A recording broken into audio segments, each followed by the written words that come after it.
Hey guys, welcome back to my channel. Today we are going to read Moments, supplementary reader in English for class 9, chapter 4. In the Kingdom of Fools, a Kannada folktale edition by A K Ramanujan. A short summary.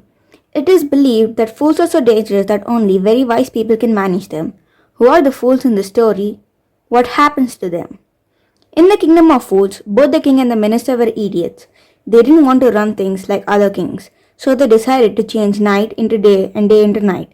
They ordered that everyone should be awake at night, till their fields, and run their businesses only after dark, and go to bed as soon as the sun came up. Anyone who disobeyed would be punished with death. The people did as they were told for the fear of death. The king and the minister were delighted at the success of their project.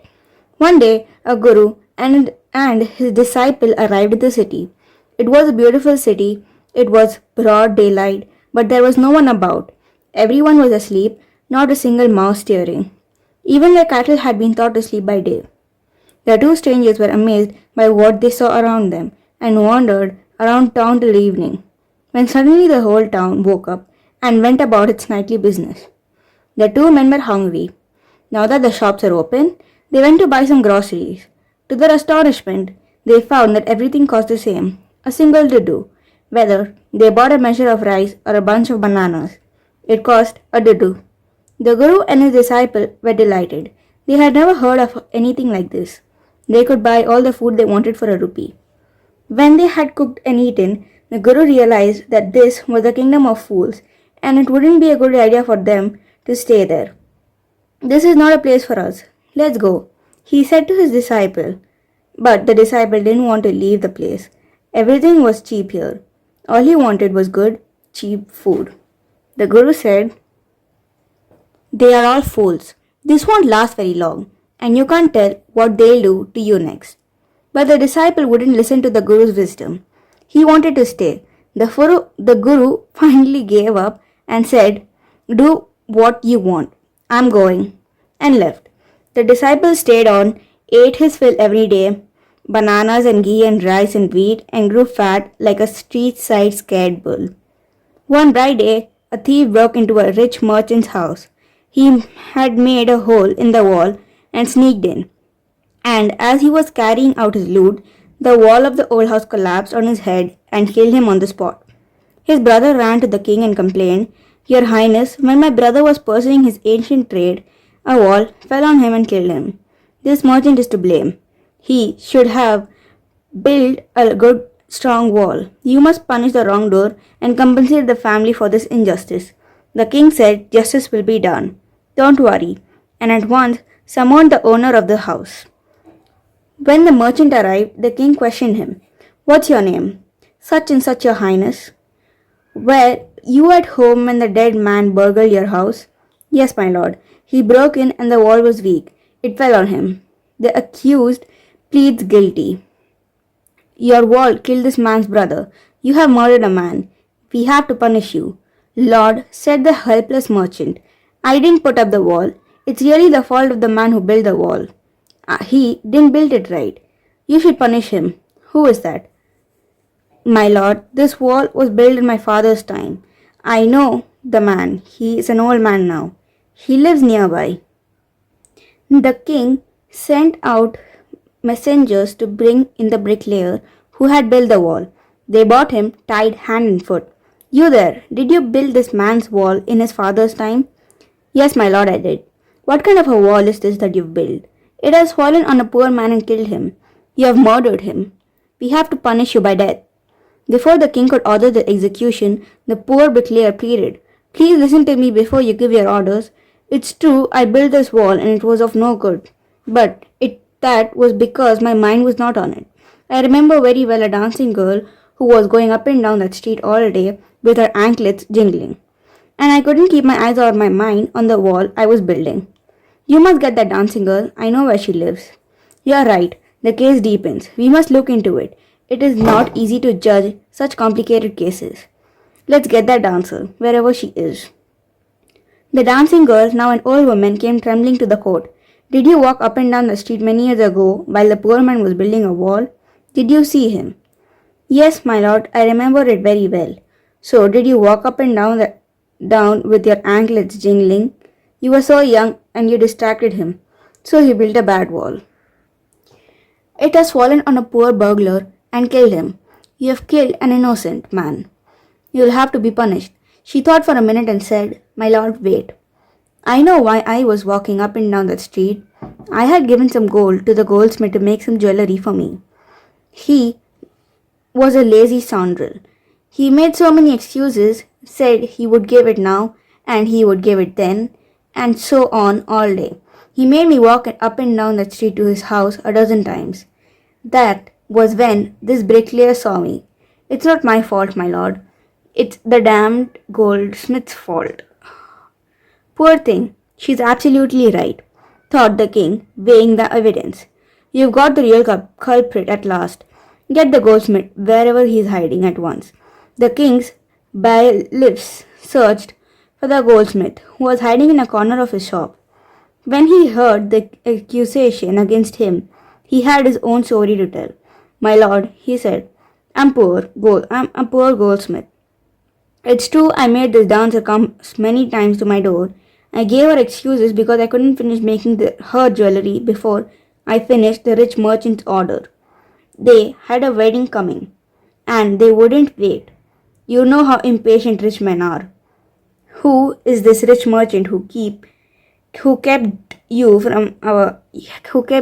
from finishing this poor woman's jewelry? Made her walk up and down, which distracted this bricklayer, which made a mess of this wall, which has now fallen on an innocent man and killed him. Can you name him? The goldsmith named the merchant, and he was none other than the original owner of the house whose wall had fallen. Now justice has come to full circle, thought the king, back to the merchant. When he was rudely summoned back to the court, he arrived crying. It wasn't me but my father who ordered the jewelry. He's dead. I'm innocent. But the king consulted his minister and ruled decisively. It's true your father is the true murderer. He is dead, but somebody must be punished in his place. You have inherited everything from that criminal father of yours, as his riches as well as his sins. I knew at once, even when I first set eyes on you, that you were at the root of his horrible crime. You must die. And he ordered a new stake to be made ready for the execution. As the servants sharpened the stake and got it ready for the final impaling of the criminal, it occurred to the minister that the rich merchant was somehow too thin to be properly executed on the stake. He appealed to the king's common sense. The king too worried about it. What shall we do? He said. When suddenly it struck him that all they needed to find was a man fat enough to fit in the stake. The servants were immediately sent all over the town looking for a man who would fit in the stake, and their eyes fell on the disciple who had fattened himself for months on bananas and rice and wheat and ghee. What have I done wrong? I'm innocent. I'm a sannyasi, he cried. That may be true, but it's the royal decree that we should find a man fat enough to fit the stake, he said, and carried him to the place of execution. He remembered his wise guru's words. This is a city of fools. You don't know what they'll do to you next. While he was waiting for death, he prayed to his guru in his heart, asking him to hear his cry wherever he was. The guru saw everything in a vision. He had magical powers. He could see far and past, and he could see the future as he could see the present and the past. He arrived at once to save his disciple who had got himself into such a scrap through love of food. As soon as he arrived, he scolded the disciple and told him everything in a whisper. Then he went to the king and addressed him, O wisest of kings, who is greater, the guru or the disciple? Of course the guru, no doubt about it. Why do you ask? Then put me onto the stake first. Put my disciple to death after me. When the disciple heard this, he understood and began to clamor.